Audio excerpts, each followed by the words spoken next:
Good afternoon and welcome to the first Ducks in a Row series session in the series. Today's session is going to be Advanced Care Directives for Healthcare. Let's go ahead and get started. I'd like to begin with a land acknowledgement. People's Memorial Association would like to acknowledge the traditional, ancestral, unceded territory of the Coast Salish, Duwamish, and Suquamish nations on which we work and live. A couple of housekeeping items that I'm sure you're pretty used to by this point. We're going to keep all of our attendees on mute today. I hope that doesn't discourage you from being an active participant though. You can go ahead and drop any questions into the chat box or use the Q&A feature. If you're a little on the shy side, feel free to directly message me your questions and I promise to keep your identity secret. And today's presentation is being recorded, so don't worry about scrambling to jot all your notes down. You'll be receiving a recording of today's session as well as the slides for our presenter. So hopefully that'll help you kind of stay in the moment and focus on the information. Just a little context. My name's Beverly. I'm the Communications Manager for People's Memorial Association. We're the oldest and largest memorial society in the United States, and we were actually founded back in 1939 right here in Seattle. We provide funeral education and consumer advocacy to all Washingtonians. To date, over 217,000 folks have joined our organization, and of them, about 71,000 are still living. So as you can imagine, we stay incredibly busy in the office. And in terms of what we do to support those folks, well, education is one of the biggest things. We offer free classes like this and host a ton of different resources on our website and our Facebook and our Instagram.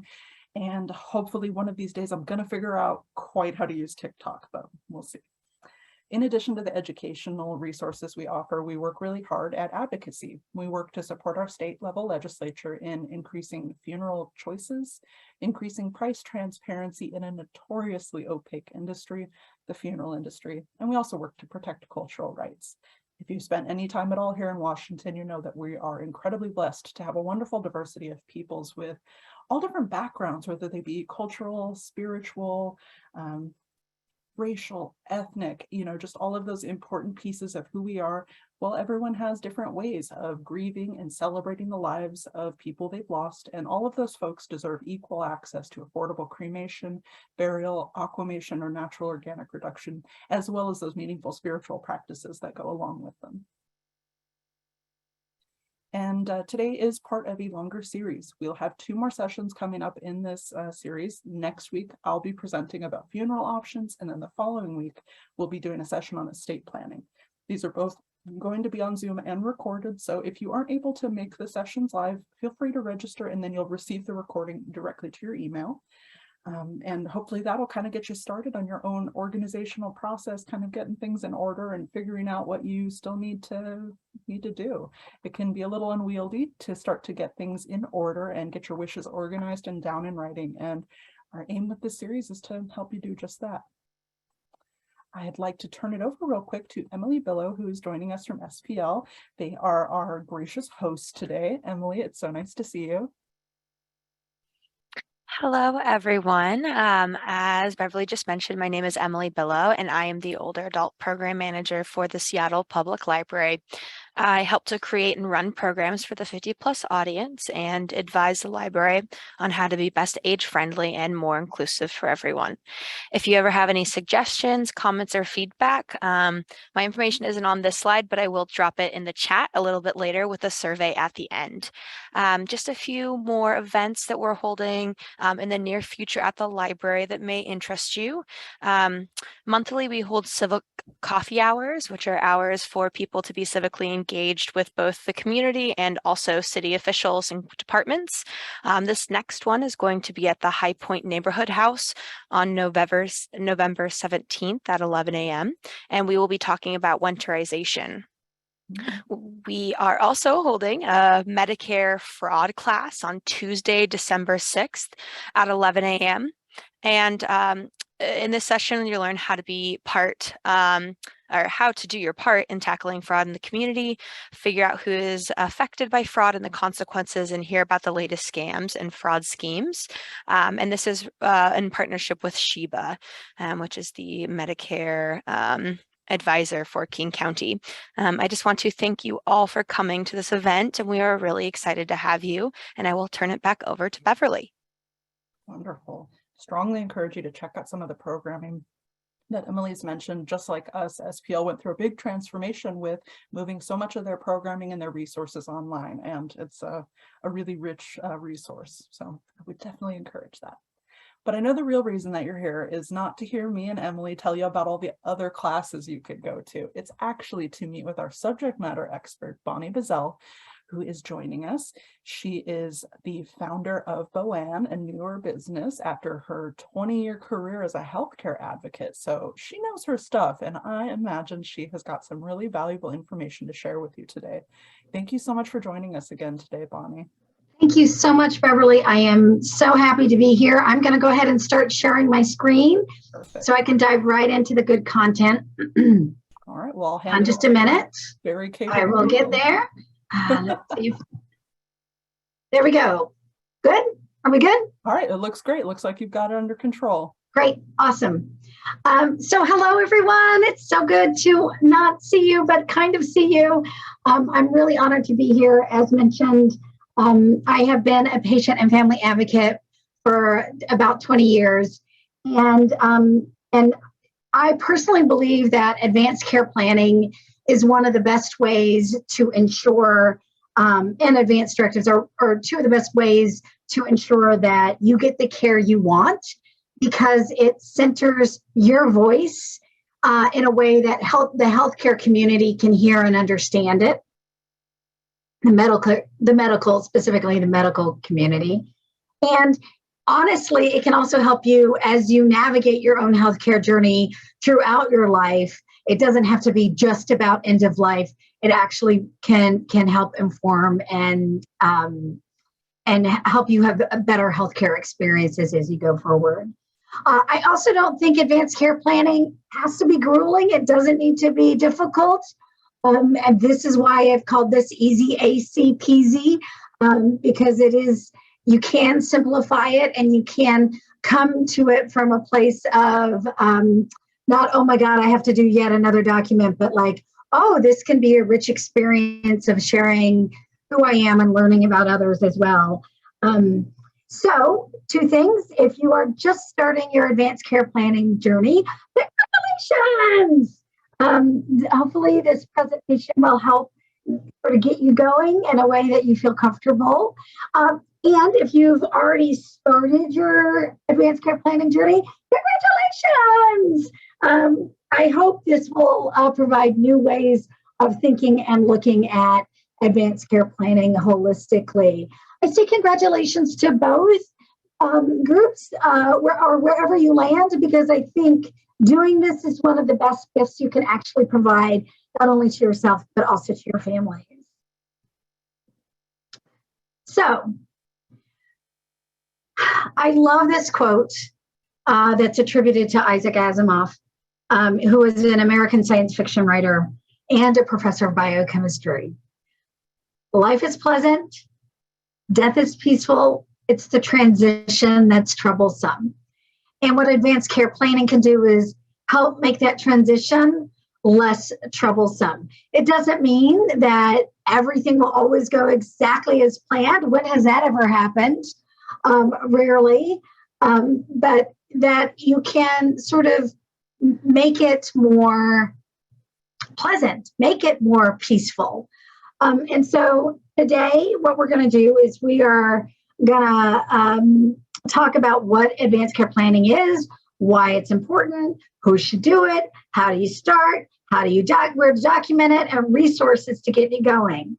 And like everything else we do in life, we do a lot of planning in life. We plan what school we're going to go to, our estates. We plan when we're going to buy a house. We plan if we're going to redecorate. We plan during different seasons, right? I heard about that wonderful class about winterization, right? We plan for a lot of things. This is just another thing to plan for. It's just another thing to plan for. So here we go. Now, normally I'm able to show this lovely clip. It's a Seinfeld clip. We're having technical difficulties on my end about sound, so I can't share it, but I am going to give you a rundown of what it's about. And when you get all the materials after this, there'll be a link to this this Seinfeld episode for you, so you can watch it. So basically, if you remember Seinfeld, we've got Kramer, who was this sort of high energy, hapless character, who's always, I don't know, I don't want to say he's creating mischief, but he creates chaos wherever he goes. He's a chaos maker. And he sees this movie where a woman is in a coma, and he learns about advanced directives, and he decides that he's going to do his advanced directive. And he wants to name someone to be his durable power of attorney for healthcare. And after first thinking Jerry Seinfeld would be a good fit, he decides Jerry Seinfeld is not a good fit because Jerry Seinfeld cannot get rid of an old tennis racket. You have to watch it. I can't do it justice. So he asks Elaine, because Elaine is a cold, hearted, calculating, wonderful friend. And so they go into the lawyer's office and they go through like a list of things. Do you want, basically every single thing? Do you want every single machine to keep you alive? Do you want no machines to keep you alive? And he selects some things based on whether or not he can go to the cafe and still get food and coffee or not. And Elaine's there supporting him. And I like to share the clip because it's, one, funny, and I'm not necessarily funny, but two, it's really sort of how people envision advanced care planning. And it is not advanced care planning. Advanced care planning isn't going through this list of, I want this, I don't want that, whatever. It can be. You can certainly direct and say what's important to you and what you would feel comfortable with. But advanced care planning is a lot bigger than that. Advanced care planning is more than just that. It is, in fact, hold on, I can get there. It is just about everything you do during the day. It is remembering. It is talking. It is laughing. Yes, it is laughing. It is asking questions. It is writing. It is deciding. Yes, we talk about you need to make decisions, but it's also rethinking and maybe changing those decisions because we change over time, right? I'm certainly not the person I was when I was 10 or 20 or 30. I like to think that I've changed. So it is rethinking those decisions, and it's totally okay to change. And it is also sharing. It is sharing what you think about, and it can be done at any point. You don't have to do this as one sort of lump. You can build this over time, which I think helps make it a little bit more accessible, excuse me, a little bit easier. So planning your future healthcare decisions isn't just about a document. It is action, it is ongoing, and it is a process. It is a process, excuse me, of thinking what is important to you in your daily life and sharing your preferred healthcare outcomes. What is important to you and sharing that so that if others are put in a position where they have to make medical decisions for you, and they'll only do that if you cannot make the decisions yourself, if you cannot communicate and make those decisions yourself, that they can honor what is important to you. It is all, again, it's all about you and making sure that you are the center of the decision making. A lot of times we think that the advanced care planning process is going to be from A to B, and it is kind of A to B, but it's certainly not a straight line. It is a process, and so you will find yourself zigging and zagging, re-looping back upon yourselves and your decisions, having those conversations over and over again, and sharing. So why should you do advanced care planning? Well, I'm going to assume that I am sort of, if you will, preaching to the choir because you're all here. You've all shown an interest in advanced care planning. So, it is advanced care planning. It is something that a lot of people say that we should do, 90%, and less than 30% do it. Writing out your documents, writing out your wishes in a form, 82% of people say, yeah, that's really critically important. But, less than a quarter of people actually do it. And, It also, a lot of people, 70% say that they have a preference to die at home, if at all possible. And you know what? 70% actually die in hospitals or other facilities. And it may not always be possible to take someone out of a hospital or a facility and help them die at home. But if you know that they want to die at home, you can set it up so that in their hospital room they have, or their facility room, they have photos that are important to them, or a blanket that brings them great memories, maybe their favorite pillow, maybe there's a piece of art that really is important to them, or maybe you know that they like to have their window open, and if there's no windows, you can bring a little fan in so that they feel like they can, that the window is open. So, excuse me, I'm going to take a sip of water. So it's really important to not only talk about it and write about it, not only because people say it's important, but it also means that it helps at the end of life. It helps the situation, the environment, the circumstances. And here's something else, and this is why I call it a gift to the people that you care about in your life. Without planning, people who survive, the grievers, are more likely to have a prolonged grief if there's no planning, 8.8 times longer, and they're more likely to experience post-traumatic stress disorder, PTSD, 5 times more higher. So the planning, it's important for you, but it's also important for everyone in your life who is important to you, and who you care about. And the reason that the grief might be prolonged or there's PTSD, some of that derives from the fact that when there's uncertainty and when there's decision-making that happens in very stressful situations, families can have falling out. People can doubt what they're deciding. People second guess themselves. People might do that anyway, but really, loved ones should be able to focus on the person and saying goodbye and not have to feud over everything else about what should and shouldn't be done. And I can say personally, I recently lost my mother. And because she had shared with me and my brother, who lives in Texas, what she wanted and how she wanted it, my brother and I were able to support each other in a very holistic and wonderful way. And there isn't that angst around what we're doing. It is more about how can we make sure, or it was more about how can we make sure that we're honoring mom and giving mom what she needs at this point. So highly recommend sharing and talking for loved ones. But who should do that? Okay, this is an easy question, easy answer. Everyone who's 18 and older. So if you have friends who are in college or a grandkid or a child and they're 18 or older, they can start planning now.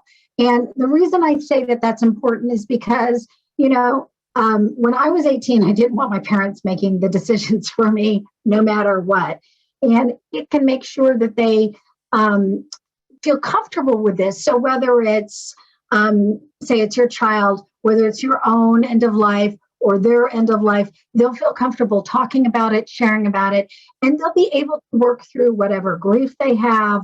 They'll just be better prepared, and it will help them, as I said earlier, in their healthcare decision-making throughout their lives. So, that's a lot. Where can you possibly start? Well, I'm going to show you where I love to start. And whenever I talk with people who are new, or even if they've done it, even for myself, I go over this over and over. What gives you joy in your day-to-day life? I want you to just take a minute and think about it.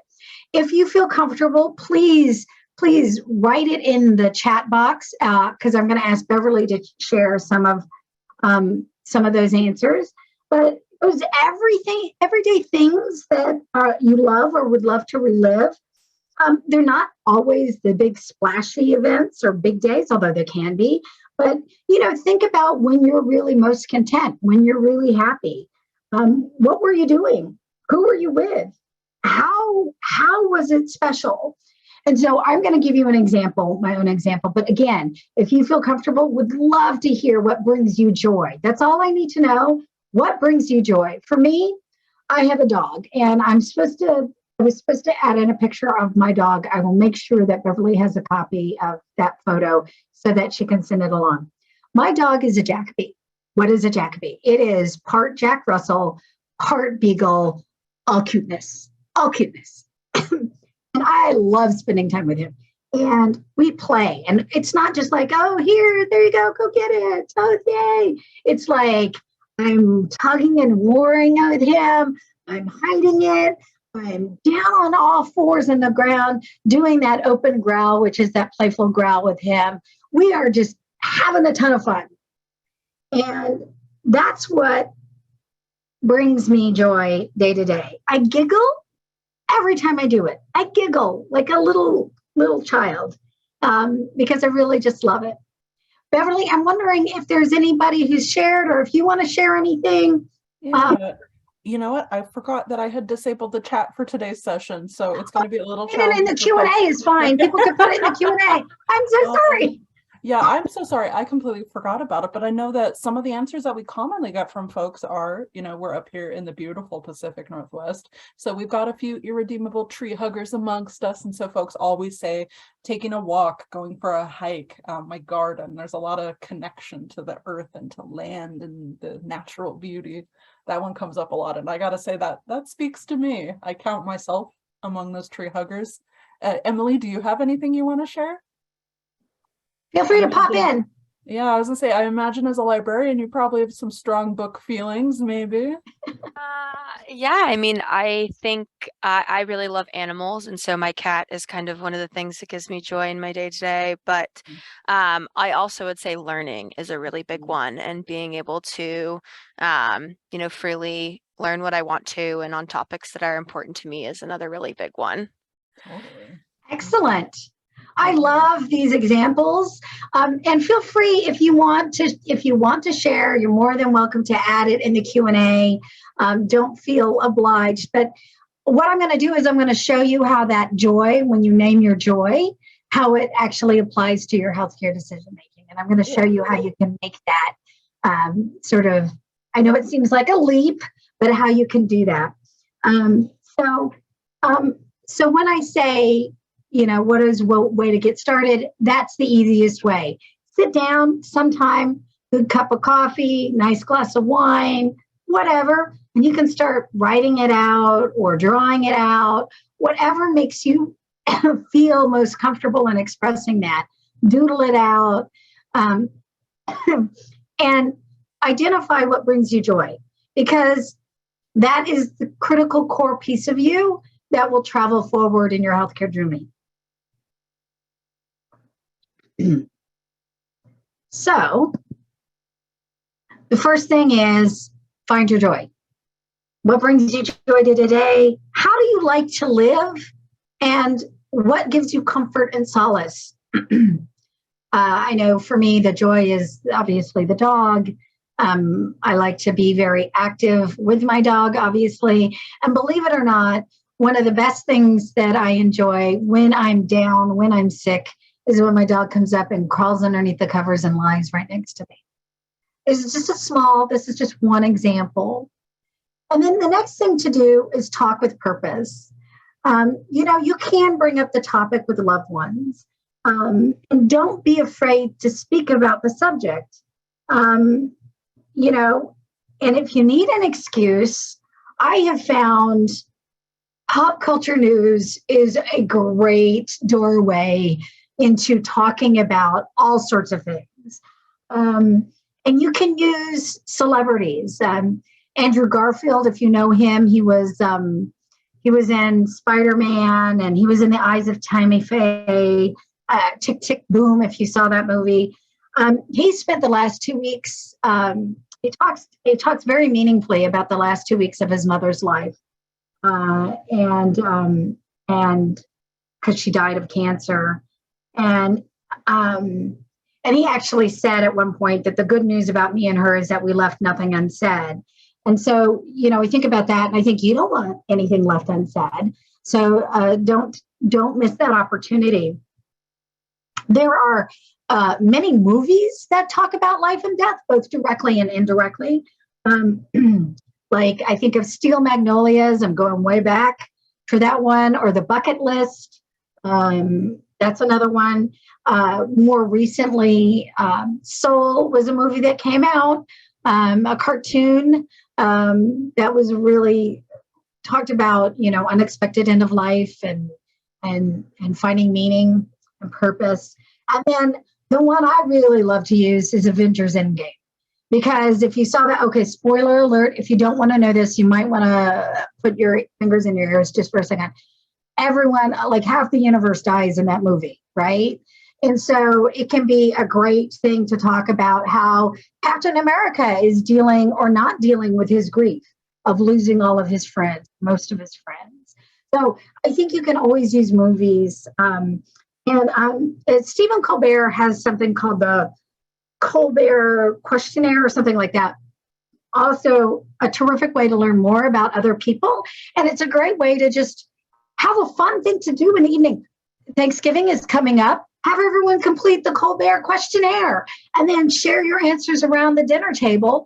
And then you learn more about people, because once you know more about what's important to them, then regardless of what happens, you're in a better place to make real decisions for them. I see a Q&A. What is the movie name where half of them die? It's Avengers Endgame. Avengers Endgame. And I think Emily is typing that question.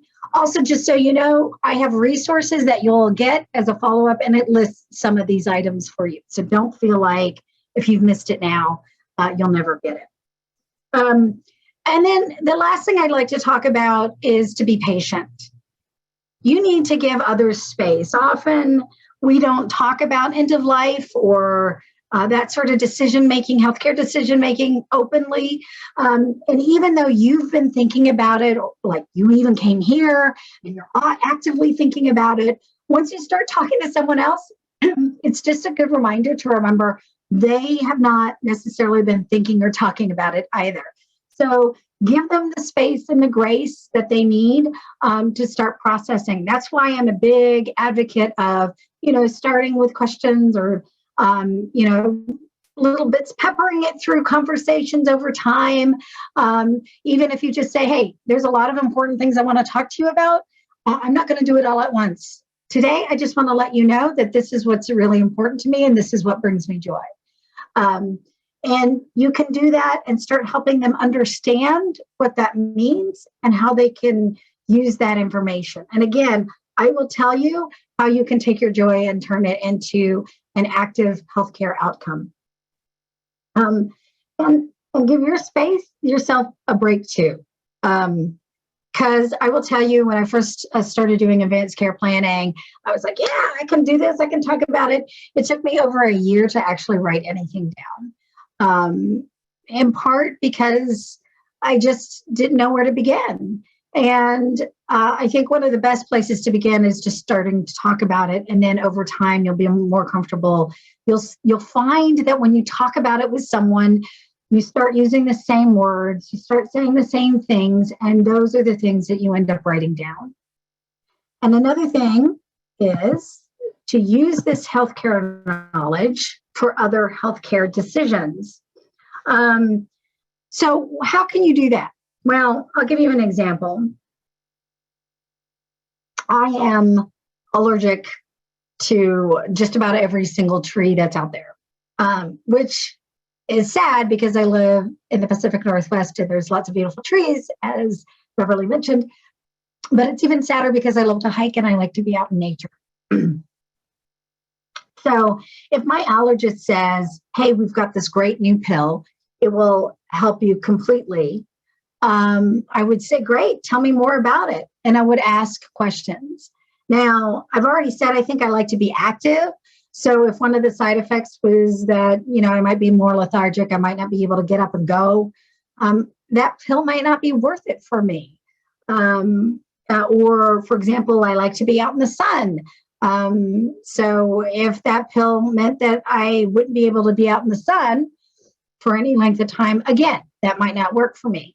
So when you have what's important to you, ask the questions that specifically go around, what's important to you. Will this medication change my ability to get on the floor and interact with my dog, for example?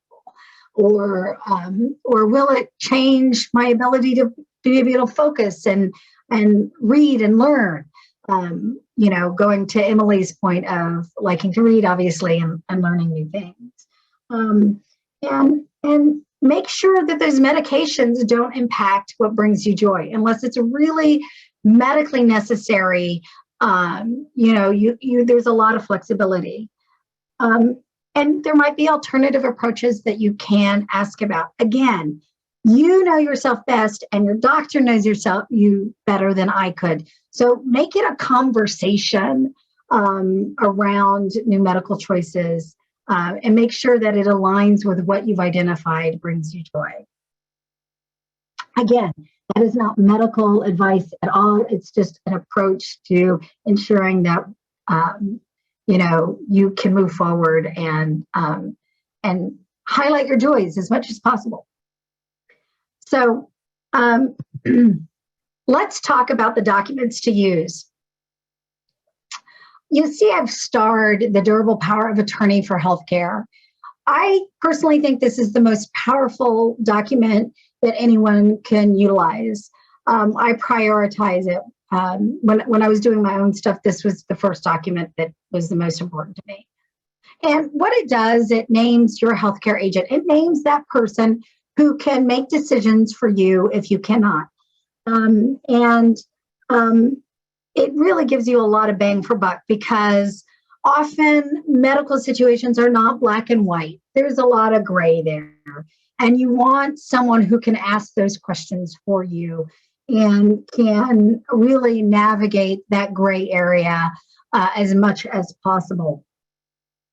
And again, the person can focus on the outcomes that are important to you based on what your joy is. So with a Durable Power of Attorney for Healthcare, you want to talk about what's important to you, what brings you joy, what decisions you've made. And so, for example, in my case, I love to play with my dog, right? I've said this many times. So in my Durable Power of Attorney for Healthcare, where there's a section to write about my values or what's important to me, or if there isn't a section, you can add a piece of paper and write it out and make a note on the actual document to please see that other page. I have specifically said that playing with my dog is important. It's important to my quality of life. It's important to my joy.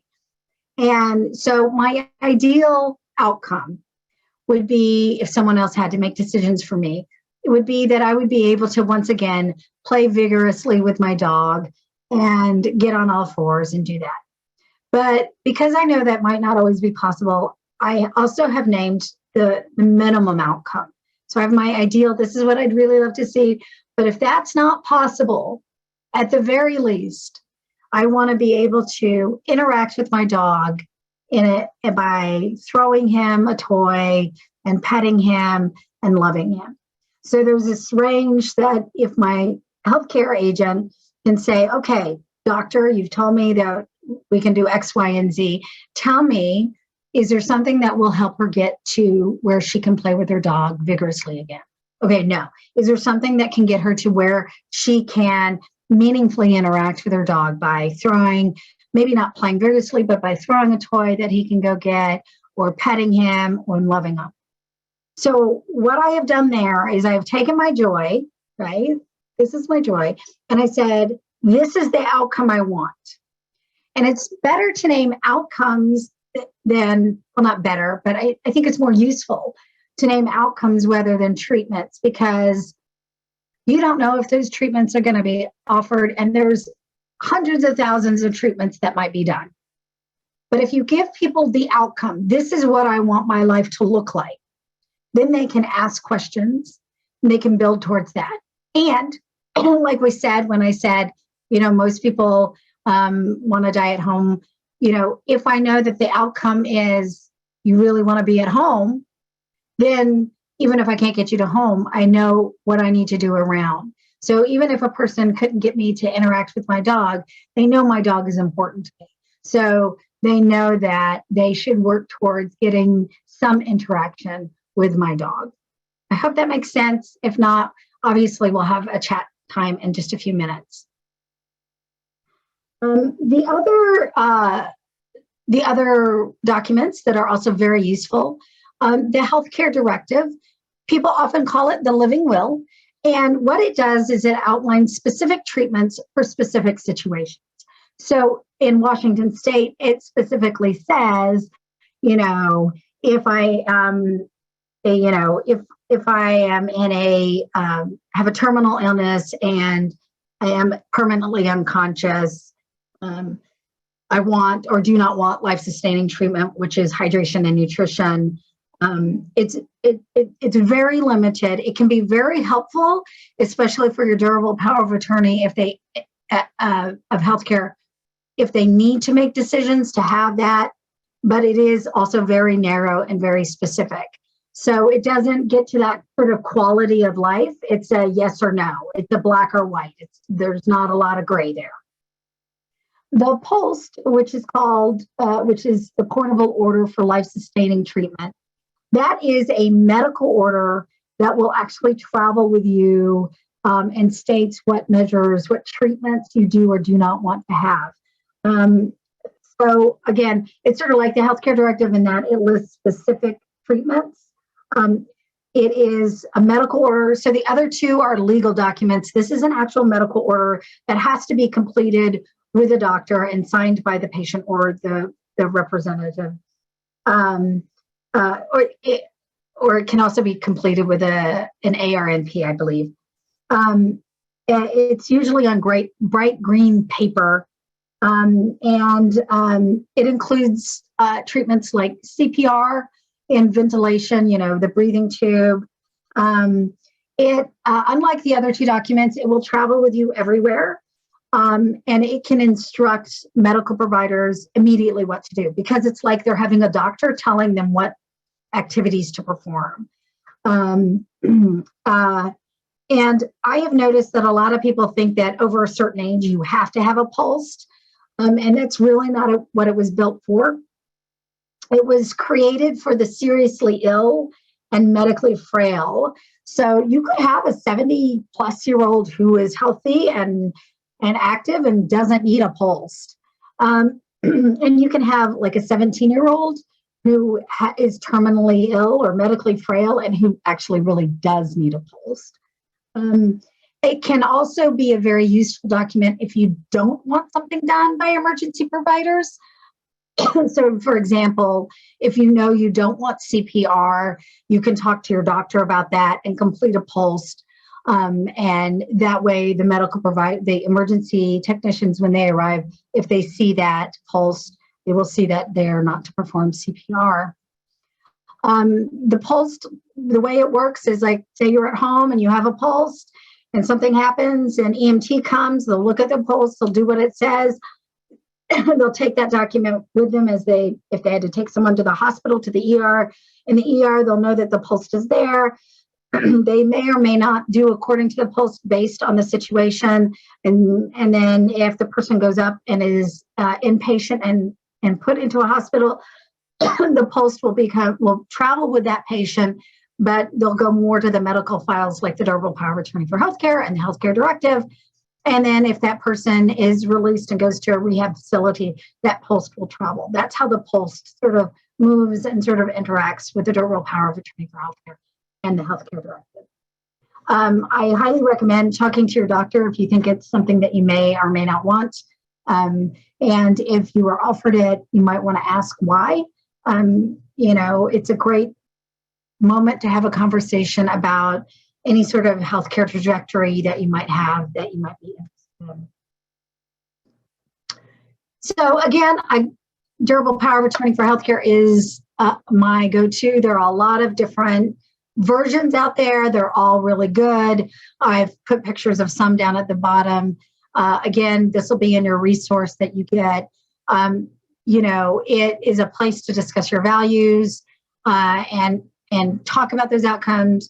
It is a place to select a person you trust who's over 18 or 18 and over to advocate for your choices. I will say it's always good to have more than one advocate, more than one healthcare agent, have a primary, maybe have a secondary and a tertiary. It is good to, if you know that your person you want to name lives in New York, to maybe have a second person who's local. And it's always good to have a varying of ages. Like, we've named people who are close to our age, but we need to start thinking about people who are younger too, who might be able to. The person who's named as a healthcare agent can always say no. Sometimes things happen in their own lives, and so it's always good to have a second person. If you don't list who you want, the Washington State has already decided who's going to make those decisions for you. So, I think it's really important, even if the person that wouldn't automatically become, I think it's really important to go ahead and name them, if for no other reason, to name other people as well.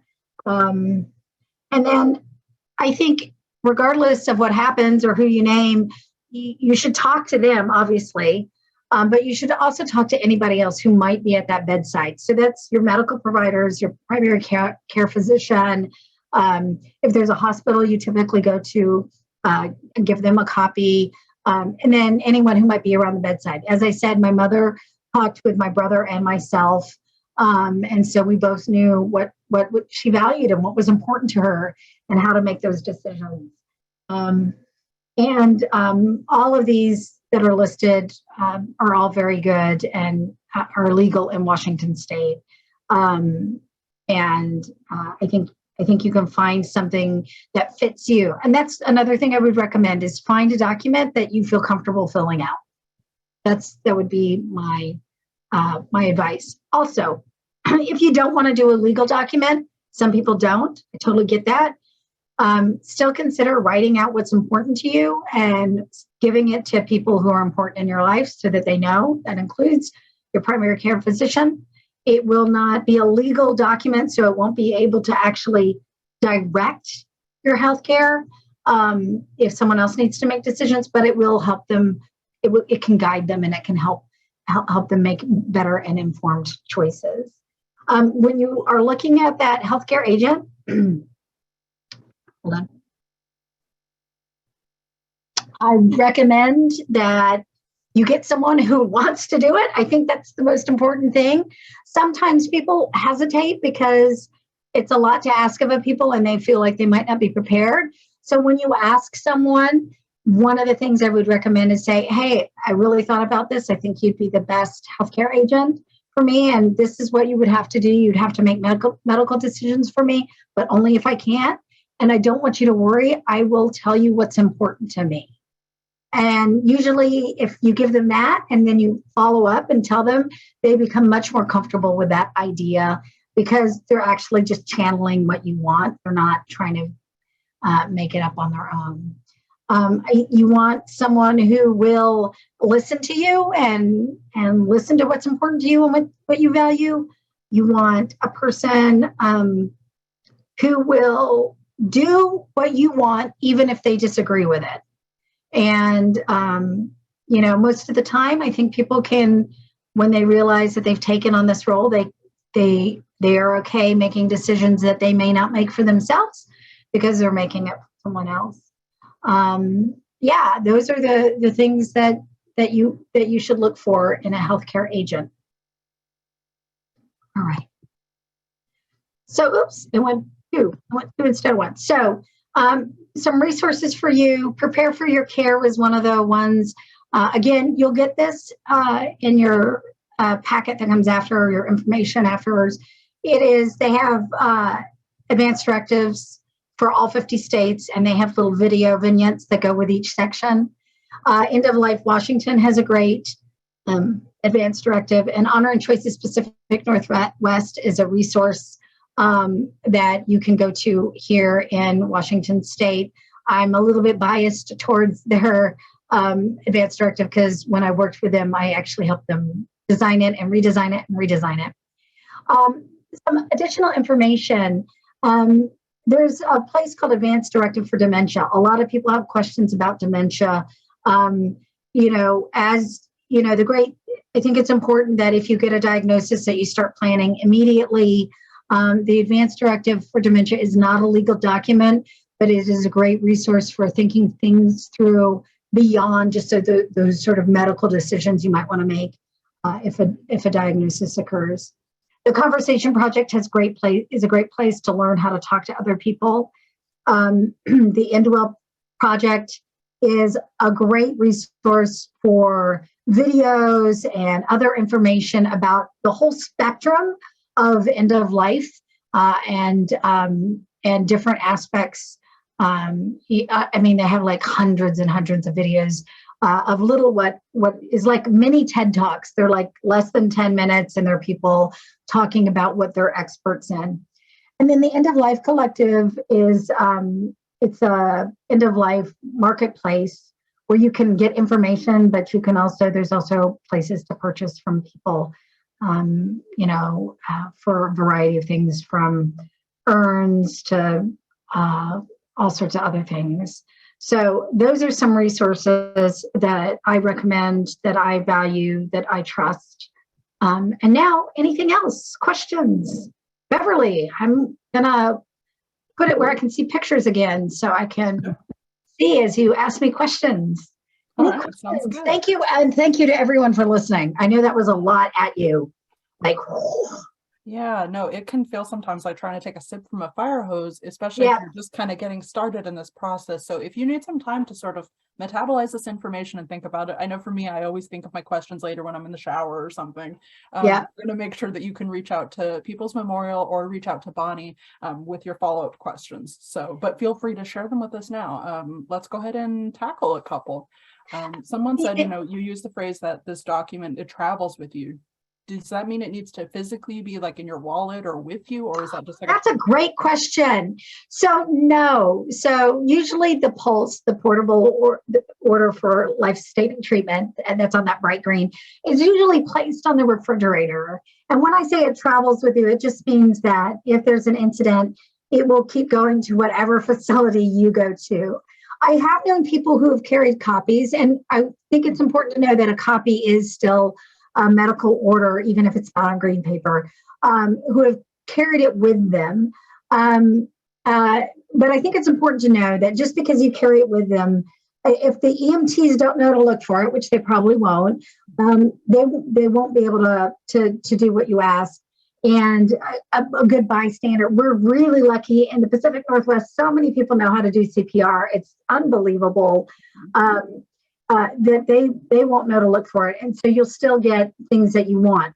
But when I say it travels with you, it means that if it's known, if it's seen there, it will follow you as you go facility to facility, whatever that healthcare journey looks like.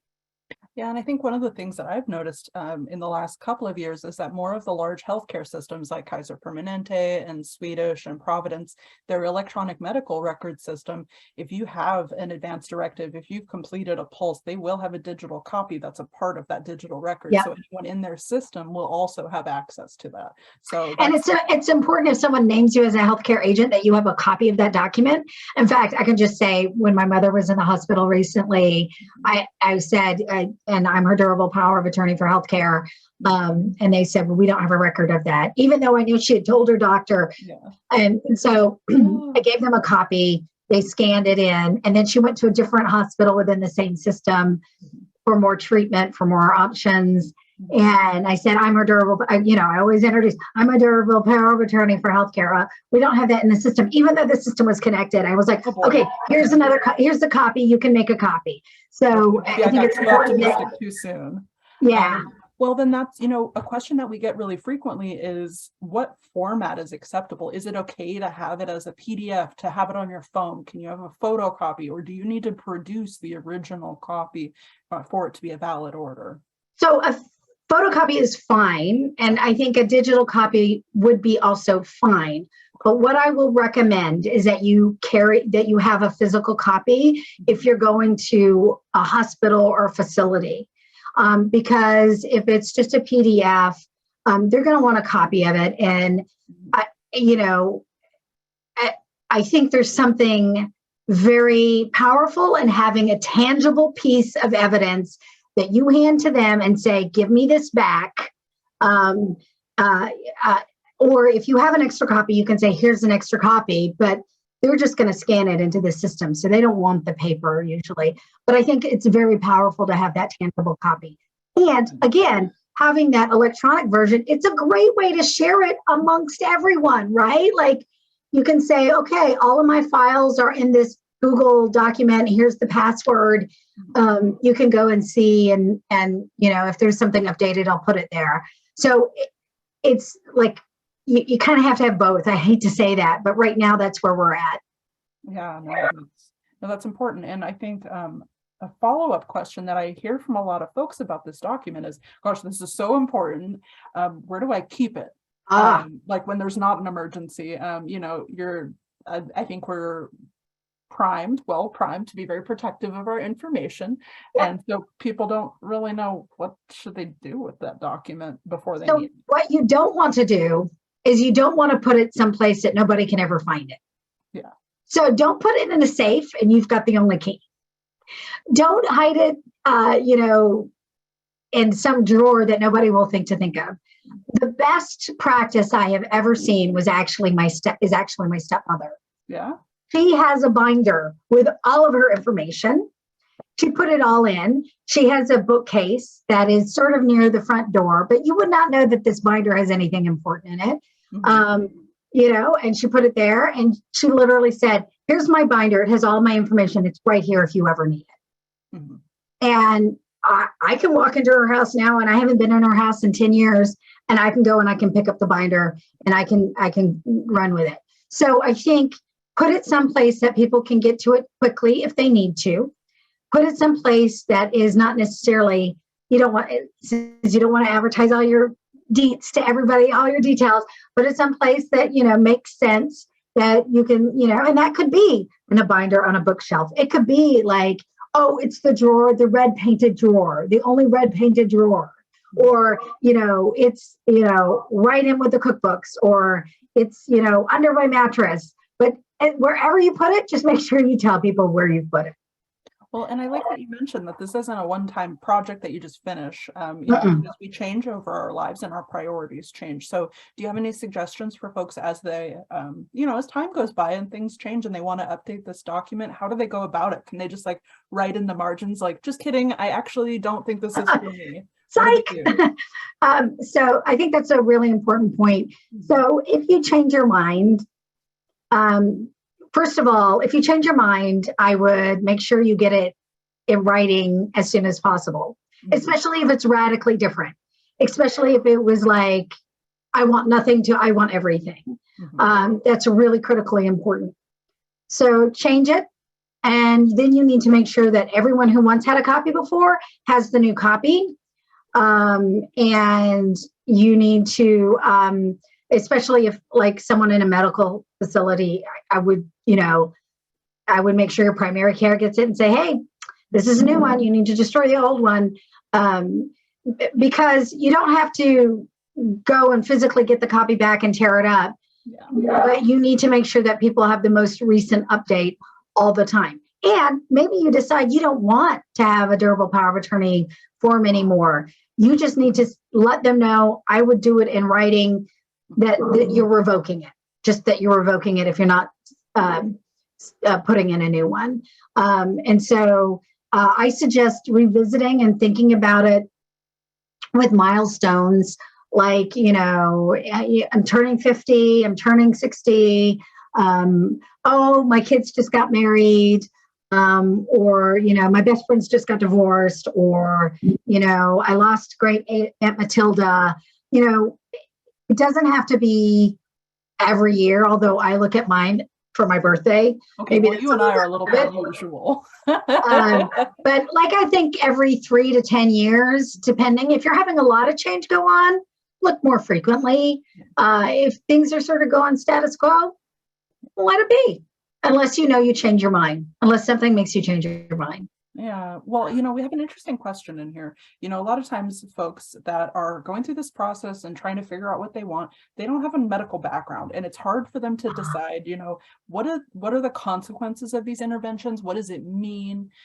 Do you have recommendations for folks about how to make decisions about stuff? Like, you know, before COVID, no one knew anything about ventilation, like except for, you know, people that work in healthcare and death care. So like, how do you make decisions about what you want if you don't really understand the you know, the consequences or the ramifications, or you just don't know what it is? Yeah, and I'm non-clinical, so I've been around this stuff, but I haven't been trained in this stuff. So again, I'm going to go back. First, decide what your joy and the outcomes are. That's most important. And then if you have a trusted healthcare provider, your primary care physician or ARNP, or, you know, or even if you're just going in for a checkup, say, you know, this is really important to me. This is how I like to live my life. I'm trying to understand how ventilation will impact me. Yeah. So what I would do is I would talk to professionals and talk specifically about you. How would CPR impact my body? Yeah. And then you'll have a better understanding. I will warn you that most doctors and medical professionals are not used to questions like this. So if you use like eCare, one of the, you know, digital, you know, email systems that are protected, you could start there and say, I'm really trying to understand this. I'm filling this out. But again, always go back to what's important to you. You know, like for my personal thing, I don't like the idea of ventilation, but if ventilation for 2 weeks or a month would get me back to where I could play actively with my dog, then I'd be more comfortable with that than like ongoing. And so I think that's important to understand too, is that you can even say, you know, like, usually you don't want to just say, oh, 2 weeks, because 2 weeks, you know, what if you've been improving steadily or declining steadily? But what you can say is like, you know, I'm not comfortable with ventilation, but if it's something that will get me to this level within a specific frame of time or with limited damage or however you want to say it, then you can specifically talk about that, and you can specifically write that down. But always start with your outcome, what's important to you, and then talk to your doctor about how that specific treatment would impact you. And usually the big treatments are CPR, ventilation, nutrition and hydration is kind of the same for everyone, I think, but it's still worth asking, you know, especially if you have a diagnosis, to ask, you know, what does this look like over time? And how would these interventions impact me over time? That makes sense. I hope that helps. And so the question was specifically about CPR, and I can answer part of it, but I would be kind of curious about your perspective on this.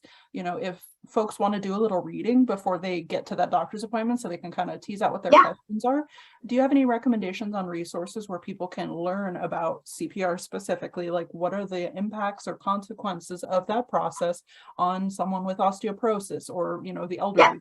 How does that impact your body at different stages of life? Do you have any resources you'd recommend? Yeah, so I know that Honoring Choices Pacific Northwest has a CPR guide. It doesn't go into like, how does it impact you if you have osteoporosis, but it does talk about survival rates. And it's important to understand that survival rates does not mean coming back like you were. It means living. So whenever you read about CPR specifically and they say survival rates, please understand that it does not look like it does on TV. You do not get CPR and then get up the next day, usually. And so I can see if I can get a copy of that to make sure that that goes out as part of the resources. I think they also have it somewhere on their website, but I don't know immediately where. And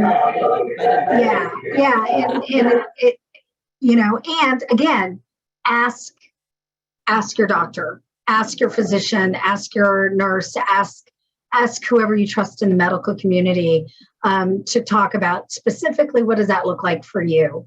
That will give you your best answer, better than all the like studies and stuff. That'll give you a more complete thing to think about. But I will find that and I will make sure you get a copy of that so you can send that out.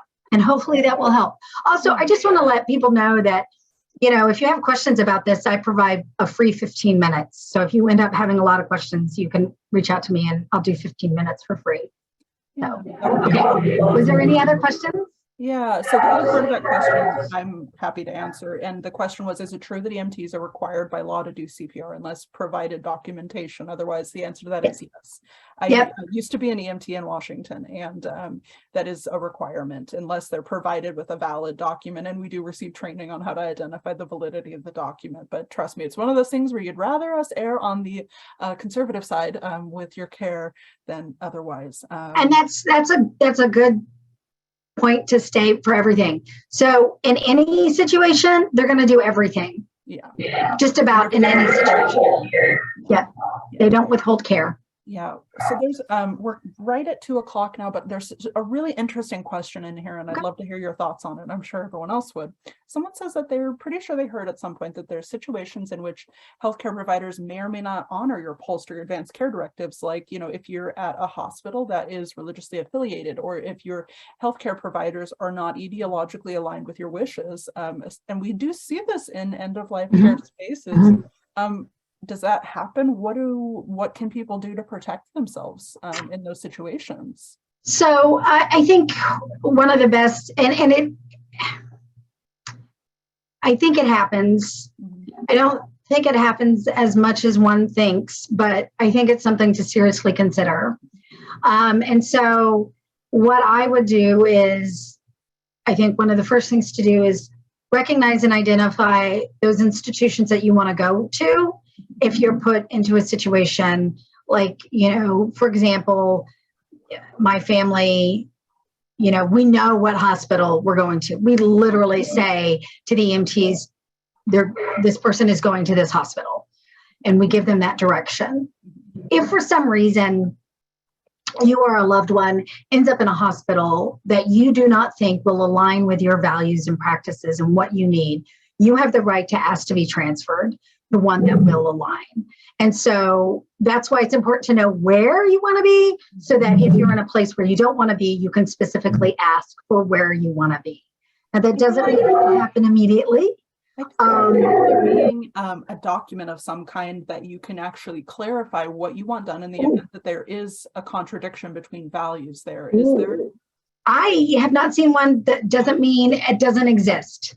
I'll do a little digging on that, because I swear I saw something like that where you can outline what you want done in the event that, because healthcare providers are compelled to do everything, and the issue frequently is whether or not to withdraw or, taper off treatment. And there are providers that, that might not align with their values or the organization. And I got to respectfully disagree with you about the frequency that this happens. If you'll hear me, well, here in Washington, there have been a number of really major hospital mergers. And one of the things is, I think it's just over half of hospitals in Washington now are owned by, I want to say Franciscan, which is a Catholic hospital system. And they do have some really specific views on end-of-life care. And they aren't compelled to provide care that doesn't align with their organizational values. And so I'm going to do a little research, and I'll see if I can find this form. And I think it's important to remember too that they do not want to get sued. Oh, that's a good point. So if you have someone advocating that this person needs to leave or go somewhere else so that they can get the care that aligns with it, I really think you're gonna. And also, most hospitals have an ethics board. So just remember, there are lots of different levers to pull, and, identifying where you want to be or what's important is the first step to being able to actively advocate for you or loved ones in an effective manner. And I will also say this, it's really important that when you choose an advocate, you've got someone who's not afraid of the white coat syndrome, who's not afraid to go toe to toe. I experienced this very recently with my mom, and I didn't always make friends, but after my mom passed, every single one said, "You were a great advocate for your mom." So you know, and I'm happy to talk to people if they want to learn more about that, or, you know, I keep meaning to create a class for it, but Well, I that's think something you and I but, might need to yeah, talk but I think about. it's, yeah, Hmm. yeah, I think it's important. I think it's really important. Okay, well, I think I'm going to sneak in one more question before Emily tries to shoo us out the door, Okay. play us out with some music. That advanced directive, does it travel across state lines with you? It does not, because every single state has their own laws about what should be in an advanced directive. But here's the good news. Yeah. If you are like, I don't know, you're snowbirding, is that what it's called? And let's say you're going to California, or Texas or Florida, wherever. If you know you're going to be in a place a long time, I would just get a copy of the one that's in that state that's good, and just basically transfer as much as you can onto the other document, and so that they have it. But if you have it with you when you're traveling and you end up in a situation and people know about it, most of the time, I think the medical providers, because they want to give you what you want, are going to look at that, and it's going to help guide the care. So, you know, every single state has a different one. That's why I like Prepare for Your Care, because you click on that and you can get any state that you want, and it takes you through it individually. But I think, you know, I think if you're in a place for a long period of time, I would definitely do a second one that's based in that state. Otherwise, just know that it'll probably be used like a non-legal binding document. Yeah, that makes sense. Oh, wonderful. Well, like I said, I'm sure that more questions will occur to you all later on as you kind of just think and yeah.